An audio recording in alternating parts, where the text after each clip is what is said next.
Good evening, everybody. I'm Nilkan Gupta, mechanical engineering department. My topic is fabrication of nano satellite to monitor environmental parameters. And my first instructor is Mr. Somajit Gorhai. Yeah, satellites are artificial bodies which revolves around the Earth, as we know this thing. But the nanosatellites are having a size range of 1 to 10 kg. This is the structure of typical nanosatellite, which is having a deployable and panels and in deployable solar panel, which take us for electronic devices. Is sir, কিছু disturbance আছে sir? হ্যাঁ বলো বলো sir কিছু disturbance আসছে, আমাকে eco আসছে sir. তুমি কন্টিনিউ করতে থাকো বাবা। স্যার কানে ইকো লাগছে স্যার। তুমি হেডফোনটা খুলে কথা বলো। ঠিক আছে sir.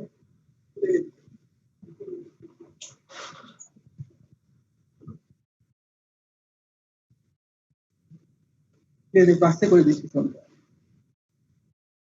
Okay, this is the structure of typical nanosatellite, having a solar panel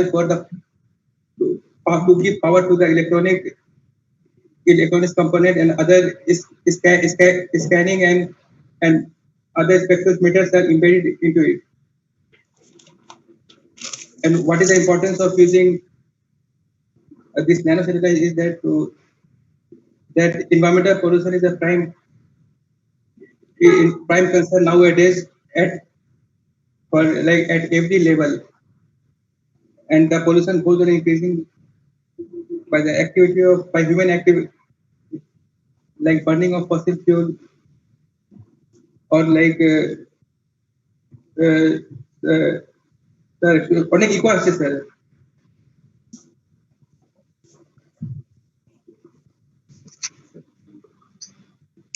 আরে তুমি কন্টিনিউ করো না, আমরা শুনতে পাচ্ছি তো, তুমি বলতে থাকো না।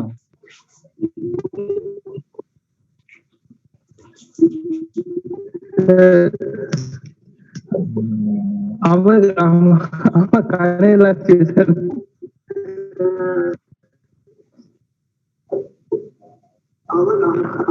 এখন ঠিক আছে? হ্যালো, হ্যাঁ হ্যালো, হ্যাঁ ঠিক আছে, শুনতে পাচ্ছেন স্যার? হ্যাঁ শুনতে পাচ্ছি বলো।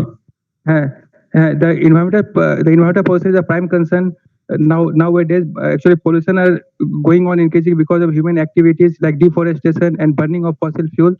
And to control the pollution and for sustainable development, the system is required.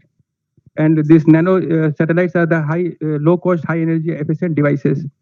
And this is the structure of the design of typical nano satellite, having a payload, spinning assembly, altitude determination, bus controller, batteries to give power to the electronic circuits, power conditioning circuit, communication module, and processor module to control the entire system. The electronic power supply.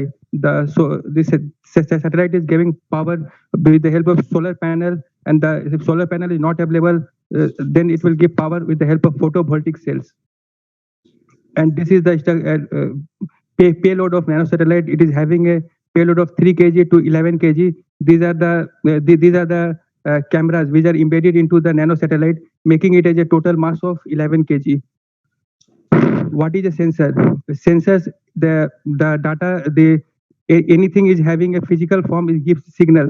The signal generally picks up the signal from the physical environment, and what the transducer will do, transducer will convert the sensor signal into a meaningful information which we can measure and analyze. So that is the sensor is the main important key player in this nanosatellite, because the sensor will detect the data from the physical environment and give us into a meaningful information. For our study, we use various type of sensors, like gyroscope. It is used for navigation, the path in which the satellite is moving, which area it is moving, it gives the navigation of the area. Accelerometer, it is a piezoelectric material like when the pressure is applied, then electronic charge will be developed upon it, and the camera which for the scanning of the entire surface area, and for humidity sensor is an electronic device that measures the humidity content in the environment, and the proximity sensor which detects the presence or absence of object by the emission of electromagnetic fields like light and sound, and sun sensor is used to align a solar panel towards the sun. Wherever sun is there, the solar panel will be aligned with the help of motor in the direction of the sun, so that they can receive power from the supply from the solar, they can get solar energy to get charged. And IR temperature, the infrared temperature is used to detect the temperature variations in the range. Actually, different physiological activity like plant and animal, this can be detected with the help of infrared sensor, because every biological activity produces some amount of heat. That heat can be generated, and it can be calculated with that type of various algorithm. This algorithm, actually, I made this algorithm, and this paper was published in 2017 in some journal of biomedical research and all. And this algorithm was worth in designing medical devices. Actually, in this journal, with the help of IR camera, I detected the hotspot region in human and like physiological activity. In the similar way, we can use this algorithm to detect the photosynthetic activity, humidity activity, because different in infrared camera, different color region will come, depends on the physiological activity. So this principle can be used in there also to monitor the physiological activity of plants and animals. Actually, one global ozone monitoring experimental GOM, they made a sensor with the help of photosynthetic activity in the plant. Generally, the photosynthetic activity the plant produces is detected with the help of solar radiation. In the presence of solar radiation, the photosynthetic activity is going on. That photosynthetic activity is analyzed with the help of GOM sensor, and that GOM sensor is used to analyze the data with the help of satellite, which can give the where the photosynthetic activity is going on, and with that data we can know whether the global warming is going to increase or not, because the global warming is proportional to the total biomass, like plant population. If plant population is more, the global warming will be less. So in that way we can make a calculation to control the global warming effect. And wind, WINCS, wind ion neutral composition suit. It measures the atmospheric density, composition, temperature, and the wind to measure for the climatic condition. And CubeSat tiny ionosphere photometer, it is a sensor which measures the ultraviolet ray, because at 135 nanometer, this ultraviolet rays, as we know it is a harmful ray. It detects the presence of quantity of ultraviolet rays. And this is the compact total electron density sensor. It is used to measure the line integration electron density in the Earth ionosphere. Like if electrons with some radiation are there, like ionizing radiation and non-ionizing radiation. The ionizing radiation have the capacity to remove electrons from a matter. So this ionizing radiation may be harmful for the human being. So it is, and there are various type of photo multiplier tubes are there. Hello. Okay, hello hello, শুনতে পাচ্ছেন? হ্যাঁ হ্যাঁ বলো।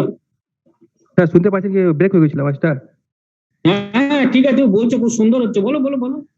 হ্যাঁ হ্যাঁ, actually this consists of a scintillation counter which is used to scintillation counter which is used to detect the presence of electrons in the presence in the ionosphere. This ionizing radiation remove the electron from any substances ionosphere with the help of compact total electron density sensor. Then microdosimeter. This microdosimeter will detect the presence of the dose of like radiation dose is there or not. If radiation dose is in the limit, they will say that they will say okay. Otherwise, it will give signal that radiation dose exceeds the limit of harmful radiation. And this control unit, all these sensors and imaging devices take the input devices to the controller, and controller will proceed this input signal to further data analysis. And like with the help of further data analysis at the front end, we can analyze the data, and with that we can know about environmental conditions. And the advantage of this technology is that nanotechnology is that it is a low cost technology suitable for a small country and experimental purpose, for testing purpose, analyzing purpose, and it is high energy efficient because less material is involved, so less power consumption is required. Useful for biological research and environmental research, less material is required. And what are the disadvantage is that like initial is investment for the purchasing of like XPS, XRT, FTIR, and FECM is very costly. That is not a. But if they are getting help from some institute to make that one, that will be very cheap. And once the part is not working, it is fully use and throw. Like it is not like repairable. And if it is not repairable, it will create a debris in the space. If there is a debris in the space, it will so we have to remove this debris, because some fake experiment are doing. They want just for experiment. They send some satellite to know, and just like this, they will create a debris, and no other mechanism is there to control this debris. So just they will move in the space and create something problem to the other satellite orbit, etc. And the application is that it is for monitoring natural disaster. Suppose natural disaster may come because of environmental conditions. So in order to control natural disaster like climatic condition, volcano, fire, etc., we can predict it by seeing the climatic condition. So in that we can control the environment, like topology estimation, land cover. If we see that if deforestation is more by the satellite imaging, then we can plant more trees to see the environmental condition. And the CubeSat is promising in for precision agriculture and environmental monitoring. Like it will see the agricultural land, whether the agricultural land is growing or not, or environmental condition is good or not. It will monitor by the CubeSat. And conclusion, like nano satellite predicts the environmental condition before any disasters may take place. So it is a kind of prediction. And like for monitoring flood, fire, or any kind of natural calamity, installing and using satellite for monitoring and working for the environmental according to the information given by it, it will protect man and environment, because we can know previously what is going to happen in future. And these are the references. The nano satellite I took for various data, like since I come to know about the size of nano satellite and all, and this chlorophyll fluorescent data. From there I come to know about the sensors of the center to detect chlorophyll pigment. This computer-aided diagnostic-based hand analysis, the potential tool for evaluation of remote is my paper. From there, I took that tool for thermal imaging. This sense, I got information about the various recent sensors which can be used for further development. And nano satellite applied to optical Earth observation. This I took as a review to know about the present scenario of nano satellite status. Thank you. Any questions?